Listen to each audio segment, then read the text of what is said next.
Hi friends, booth committee ஆலோசனை கூட்டத்துக்காக தளபதி கோவை வந்துட்டாரு. And தளபதி தொண்டர்கள் எல்லாருக்கும் வணக்கம் வச்சுட்டு வரும்போது தளபதியோட வாகனத்து மேலேயே ஒரு நபர் ஏறி கிட்ட போயிட்டு தளபதிக்கு கையெல்லாம் கொடுத்திருக்காரு. ஸோ அதை பார்த்த எல்லாருமே ஷாக்கு.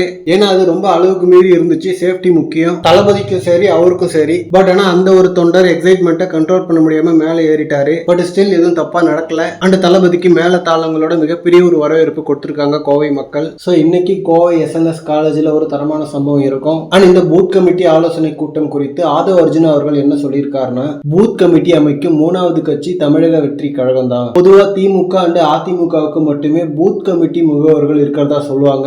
சோ அந்த கேட்டகரியில இப்போ தமிழக வெற்றி கழகமும் 3வது கட்சியா இணையுது. அண்ட் இது மூலமா தமிழக வெற்றி கழகத்தோட உண்மையான நிலவரம் என்னன்றது இன்னைக்கு தெரிய வரும். அண்ட் தேர்தலுக்கு எந்த மாதிரியான பயிற்சி தேவை அப்படின்னு சொல்லிட்டு அதுக்காக ஒரு பயிற்சி அரங்கமும் நடந்துட்டு இருக்கு. அப்படின்ற மாதிரி இந்த பூத் கமிட்டியோட முக்கியத்துவம் குறித்து ஆதவ் அர்ஜுனா அவர்கள் பேசியிருக்காரு. அண்ட் இந்த ஃபங்க்ஷன் நடக்கிற இடத்துக்கு போற வழிநெடுக்க டிவிகேவோட கொடிதான் பறக்குது. தளபதியை கோவை மக்கள் தரமா வெல்கம் பண்ணிருக்காங்க. அண்ட் தளபதி இன்னைக்கு இந்த ஃபங்க்ஷன்ல என்ன பேச போறாரு அப்படின்றதுக்காக தான் மரண வெயிட்டிங். அண்ட் தளபதி பனையூரை தாண்டி வரமாட்டாரு அப்படின்ற மாதிரி கம்ப்ளைண்ட் பண்ணிட்டு இருந்தாங்க. ஸோ இப்போ பூத் கமிட்டியோட முதல் ஆலோசனை கூட்டத்தை கோவையிலே வச்சிருக்காரு. அடுத்து எப்படியும் மதுரையில ஒரு பூத் கமிட்டி ஆலோசனை கூட்டம் இருக்கும். தென் அதுக்கப்புறம் தான் தமிழ்நாடு முழுக்க முக்கியமான இடங்கள்ல நடைபயணம் இருக்கும். ஸோ இனிமேல் டிவிகேவுக்கு எக்ஸைட்டிங்கான டைம் ஸ்டார்ட் ஆகுது. ஓகே ஃப்ரெண்ட்ஸ், இந்த மாதிரி தளபதி பத்தின ஹாட்டான அப்டேட்ஸ்க்கு நம்ம விஜய் ஃபோர்ட் சேனலை சப்ஸ்கிரைப் பண்ணுங்க. தேங்க்யூ.